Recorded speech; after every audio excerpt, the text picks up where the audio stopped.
Thanks for tuning in to Lola.com's intern podcast, Internal Affairs. Before we get started, we'd love to invite you to the Lola.com Agile Operations Summit on November 6th in Boston, Massachusetts. Have you ever wondered why there isn't an event that's built for and celebrates the finance and ops people on your team? Well, now there is.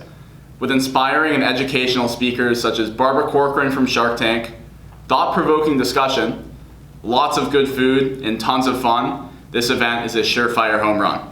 And for all of our listeners out there, we'd love to give you $100 off. Simply use the code FINANCEHAPPY to get $100 off. At a finance and ops conference, it's only apt that we try to help you save some money. And because Lola loves its student interns so much, just like us too, we want you to come for free. Use the code FREELUNCH because hey, you will get some free lunch out of it. Go to lola.com/AOS to buy your tickets today. All right, good afternoon from the Lola.com studios in Boston, Massachusetts. This is episode 3 of Internal Affairs, the Lola Intern Podcast. Lola.com is the best way to book, manage, and report on your corporate travel. Yes, we love it is. Lola, as always. We love Lola. I'm here today with my co-host, Ramsel Gonzalez, as always. Welcome. And I'm here with my co-host, Jack Ablon. How Thank you you doing? very much. Fantastic. It's a Friday, so almost the weekend. And our guest today is Evan Chapman. Welcome to the show. Thanks for coming along. Thank you. Honored to be here. So Evan is an intern on the product team. You're one of our more unconventional interns, being a little bit older by the facial hair, you can probably tell. I grow a little facial hair. I don't know what you're talking about. A little bit, I guess yeah. I'm the young one here. Comfortable but- length. Definitely. We're like only a year apart. That's right. So Evan, you did your undergrad at the University of Michigan. Yeah. And now you are doing your MBA at MIT Sloan, the business school. So why don't you tell us a little bit about how you found Lola, what you're doing here, and yeah, we'll just start with that. Absolutely. So when I came in, as you mentioned, I just was in my first year at Sloan. I knew that I wanted to work at a startup and really try out my hand at a startup. I had never worked at a startup before, but before going back to business school, I'd actually traveled a lot for work. So I was very familiar with the corporate travel world, and I saw how great it could be and also how troubling it could be. And so that's sort of what created my interest in travel. And my first exposure to Lola was actually at a kind of one of these like product school events in Boston. A little mixer kind of thing. Exactly. And our very own VP of product, Rachel, was there presenting. And so I got a chance to meet her, learn more about the company. Nice. And there's a lot more from there, but that's how I first got exposed. So you mentioned you traveled a lot for work. So what did you do after Michigan, before Sloan, and before Lola? Yeah, so I worked for 5 years before going back to Sloan. I worked at IBM. I was basically a tech IT consultant, and was traveling the typical grind, like the Monday morning out, Thursday night back. Yeah. I'm very familiar with the Hotel the road life. rooms, room service, Game Boy. Yeah. You would order a lot of room service. That's like a very Ramsel thing I to would do, get the feel chicken like. fingers, hands down, every night.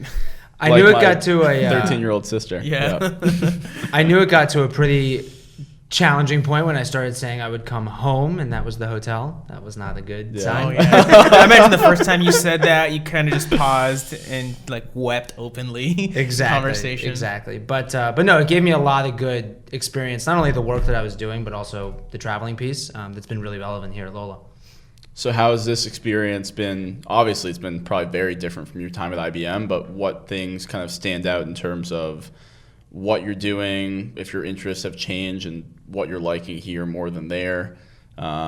Just talk a little bit about kind of the differences that maybe aren't so obvious on the surface just between like a startup and a big corporation. I would say probably the biggest piece is the kind of ownership of the product, and that's been the greatest part about the internship so far, is that I've been able to kind of jump right in and get hands-on with the team here. And that was something that I had to a certain extent at IBM, but it was still a consultative capacity, right? So I was owning the product, but at the same time, ultimately it was in service of another client. Whereas here, there's parts of the product that I'm able to really sink my teeth into, as well as, I know you mentioned kind of some of the more expected things, but yeah, size, totally different, speed, way faster. In a lot of ways, it's been a really, really great experience. And I bet also not only owning the product, but getting lots of reps in, I would think would be something that's an opportunity that you can't get everywhere, but certainly a startup like Lola, you're definitely afforded. So yeah, that was a huge thing for me, and kind of thinking about the summer and the internship. I knew that not only a startup, but specifically a startup at the stage that we're at right now, was a particularly exciting time. And I knew I'd get a chance to work on a number of different features. And even in the first month and a half or so that I've been here, I've already had the chance to do that, which has been awesome. Cool. Nice. Did you feel like you had, granted you were there for 5 years, so I feel like you were able to learn a lot about the organization and the people, but here you're not traveling so much. How does it feel like having a desk to call home compared to your on-the-road lifestyle? There you go. I like that comedy callback. No, that part has been amazing as well. I do feel a much stronger sense of that sort of like work community. I think that goes back to one of our values here at Lola, around Lola Pack. But nonetheless, the fact of coming in every day, seeing the same people, I've attended many game nights. We play basketball sometimes after work. There's tons of different There's events. basketball? Oh, yeah. Oh, there's a channel for that. I'll send it to you. Oh, really? I'm in the golf channel. You're in the but golf not the channel? basketball. I'm mainly in the Smash channel and the game. Oh, we'll get you. It's a b-ball channel. Talks about playing basketball, also about the crazy free agency this summer. Oh, There's yeah. a lot. What's your team? There's a lot going on. You a Celtics guy now? Not from Celtics. Philly. You're- Yeah, from Philly. So I Yeah, know but like this the is a little- 76ers are nothing to write home about. So. Don't rub it in now. Yeah, it's a little bit tougher on these parts, but yeah, Sixers, and we had a tough couple of years or decades. Or franchise. Yeah, exactly. But I think we're on the up. You know, Ben Simmons, Joel Embiid, we got a pretty good core, so we'll see where it goes. It sounded like you wanted to move into product from consulting, as you said, but talk a little more about why you thought that business school is the right vehicle to do that. So yeah, the transition to product was a big reason for sure. But I think that as I started to see towards the tail end of my time at IBM, the importance of management and leadership and how do you work effectively with other people, I realized that is actually really incredibly hard. And I thought that business school, and it has been confirmed in the first year, but I thought that business school would be a great way to learn more of those things and be a little bit more, I'll say, deliberate with that management. So coming back to business school, even though I did have a bit of a foundation in business from undergrad and then also from my time at IBM, it's been a totally different experience coming back at this slightly, I'll say, later stage in life. not tremendously later, but slightly later stage, but also just the conversations that I've been able to have and the way we think through things kind of at this point is a little bit different. And I think that Sloan in particular has been really refreshing because the people that are in my class are incredibly humble, incredibly friendly and welcoming, and they also are willing to get into those kinds of discussions and debates. But at the same time, definitely that underlying interest in technology was a big draw for me as well. Cool. Nice. You talked a lot about you had to travel a lot for work, and I know you're kind of a traveler, and you've been to, I think, was it 5 continents? Yeah, I've been fortunate enough to travel a lot. Yeah. So you, with that sort of travel, you get to like interact with a lot of different lifestyles, people, and things like that. What are sort of some of the things you've taken away in your travels that sort of help, make Evan who Evan is? Good question. Yeah, great question. Let's get philosophical. Here we Get go. in there, man. Yeah, I think, as I was saying, I've been fortunate enough to travel a number of places here in the States, but also just around the world and meet people from a lot of different walks of life. And I think that has just really informed my approach to things, whether it be interacting with folks while I'm traveling or even just back here, even here at Lola and working with people, because we do have a pretty diverse team in product and engineering and across the company. So I think that it's just exposed me to different ways of thinking more than anything else. It's very easy to just think that the way that you do things or the way that you approach things is the right way. Totally. Unfortunately, for no one is that always going to be the case. And so that ability to listen and be open to other perspectives, I think is really valuable. And travel has been helpful in accomplishing that.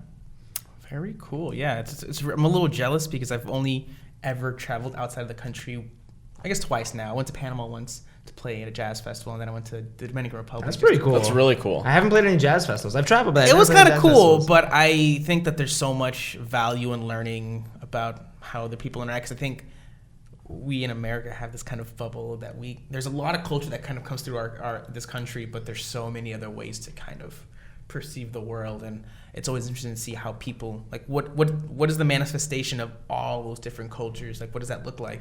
It might look like an Evan Chapman. Yeah. If you're a There humble you go. guy, you're thoughtful, and I really enjoy sitting next to you because you ask questions, and it seems like you really value other people's opinions, which is And it's not really only cool. seeing these other people, but also learning how to work with these other people. And you're saying we have this nice blend of cultures in the United States, for example, but in that way we'll still maybe take people out of their element. So getting to travel and see other people interacting in their like home cultures, I think is a very different experience that may help kind of inform how you should interact with them to just be as empathetic as possible, get the most out of them, and form not only just like a business or strategic relationship, but also just a personal relationship. I'd actually like to harken back to a conversation that we had recently about kind of an interest of yours that is, remind me what it was. It's being fascinated kind of with the way that people are.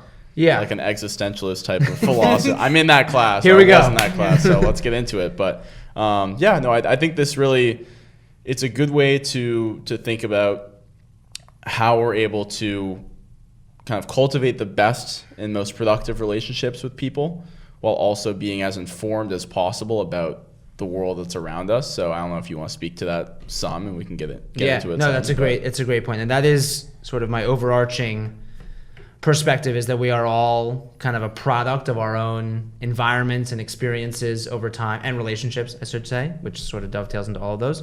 And that's been something that's been informed just throughout my life, partially through these travels, but also just in general. And I think that's the beautiful thing of, you get to, working with a lot of different people, but to go back to kind of one of your questions that you asked before around the interest in Lola and the interest in travel, these things are all kind of related, at least for me, right? It's, even though, we're more so looking at corporate travel as opposed to leisure travel, it's still all about, you're traveling to accomplish something, meet with someone, etc., and how can you best understand that person and understand where they're coming from. And I'm a firm believer, despite all the technology that we have today, and we have some computers here, they are not able to recreate the real thing of being in person and actually getting to interact with someone. Even a Skype call, a Zoom, whatever, it's not still the same. Exactly. being in an environment That and person immersing could yourself easily in. have their pants off while they Skype, that's and you true. had That's no true. idea. I mean, you do right now in this podcast. I am but wearing pants right now. Do not worry. I am fully clothed in the office At all times. at all times.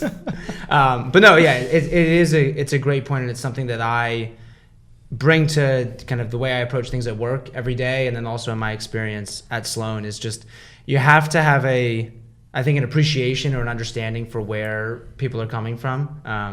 Everyone is kind of going through a number of different things, and at any point in time, you can't necessarily understand everything that everyone's experiencing, but that belief of, we're all kind of a product of our experiences. We all are affected by the relationships that we have. I think that can help us to perform better, not only at work, but also outside of work, and whether it's travel or even just with friends, colleagues, family, etc. Totally. And thinking about work in particular from like a cross-functional perspective, I think that having this type of understanding and empathy, even just on a surface level, just to have some of it, goes a really long way in a startup, especially when you're communicating every single day between like sales, marketing, product, engineering. I mean, we all sit directly next to each other. We're all asking questions. We're all working at an extremely rapid pace. And I think if you don't pause and make sure that you have a solid foundation of understanding, some things can get lost in translation. The parts won't work so well together.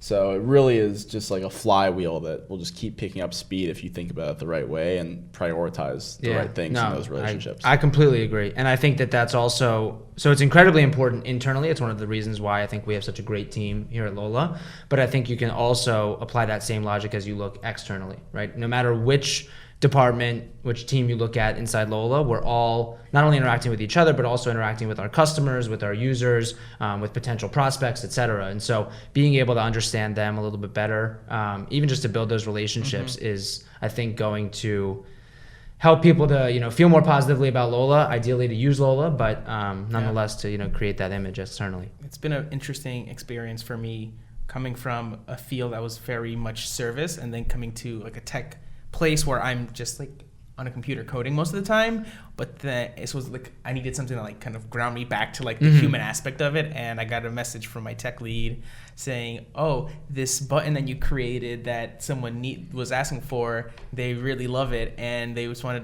they're very grateful for it. And I was like, wow, that's cool. That really grounds me to know that what I'm doing has like actual impact, even something small, but it really did help me kind of pull myself down. Which is it's nice. The same thing. I would echo that completely. And even just in my experience, so being on the product team, one of the main things that I'm focused on, that the whole team is focused on, is interacting with customers and understanding what do customers want, what's going to really deliver the best value for them. And so it's the same, you get that same sort of, it's almost like a buzz, right? That you're interacting with someone and you're delivering something that's going to make their life a little bit better, a little bit easier, and help them when they're in that miserable travel nightmare of it's something. Exactly. Thank you to the Wombats. Quick shout out. Very, very big thank you. So I want to get to know you a little bit better. So I'm going to put you to the ringer and ask some general questions so I can at least know a little bit more about who Evan Might is. This be the rapid fire question round? It just might be. All right. First one, I want to know, what is your favorite comfort food? Favorite comfort food? I got to go ice cream. I love ice cream. Flavor? Chocolate. Everything chocolate. Like I was actually having this conversation with somebody the other day. If I go to an ice cream shop and they're like, oh, you can have 2 flavors. It's like dark chocolate, milk chocolate. As much chocolate as possible. Which one's better, dark or milk? Dark. Easy. Okay. There we go. I think it's also better for you. Don't quote me on that, definitely, but 100% is. I mean, it's all relative, I think, when you're having chocolate. But. No, it is 100% better for you. Yeah. Nice. All right. What is At least I'm telling myself that. Yeah. What is your favorite clothing brand? Who do you like to style out when you're hitting the club? Or work. Yeah, exactly. Let me just clarify that I don't hit the club too regularly, but nonetheless, this is, I'll say, a recent favorite because I've only made like 1 or 2 purchases, but really, really like Bonobos. I have this one shirt. Their pants are great, especially. I haven't even gotten to the pants. That's like I'm their still working on the thing. shirts. Yeah, no, the shirts are good. And I have a shirt that is super soft, super comfortable. So I'm gonna go with Bonobos. Very cool. I have 2 more for you. They're both kind of travel-related questions. Let's do it. First one: you're in a new city, new state, new country, continent, wherever it is. Of these 3 things, which do you prefer to do when you get there? Do you like to meet people? Are you a sightseer, or are you a food person? People. The sightseeing. See, when you said sightseeing, my mind immediately went to like the tourist stuff. Yeah, I don't want any part of that. But you want to see like beautiful things, I love just like walking around neighborhoods and just like exploring different neighborhoods, but that is partially also because then you get to interact with the people who actually live there. Local dive bar. Exactly. Out, talk to the bartender. The food is good. I mean, definitely different places can be known for their food. Right. I'm not as much of a foodie, I would say, as maybe some of our other guests on the show. Right. But, Jamie. Pizza. But yeah, so I would say the people. Nice. All right. And last one for you. Since you're such a big traveler, can you talk to us a little bit about your worst travel experience? I gotta think back. There were so many times where, actually no, just came to me. There it is. This was like a number of years ago. I don't know, maybe 4 or 5 years ago. Mm-hmm. Traveling for work and trying to come home for, I think it was the July 4th holiday, and just flights are getting delayed hour after hour after hour. I'm trying to get from Columbus, Ohio, back to the East Coast, back to like the Philadelphia and then New Jersey area. Right. Flights keep getting delayed, and I'm like I'm going to end up flying 3 days later, halfway into this holiday weekend. Mm-hmm. I was with a couple of coworkers. We just decided to rent a car, and that was the best option that we had. Oh my God. All the way coming from Columbus. How long is that drive? Like it's 8, like 9? Oh, more. It could be 10. Yeah, maybe even more than 10. It ended up being more than 10 because we did a nice little pit stop in Pittsburgh because one of my coworkers had a friend that lived there. So we just stopped by to see how she was doing. Extended the trip a couple more hours. What's the harm? I finally got to New Jersey, I think at like 6 a.m. or 7 a.m. What time did you leave?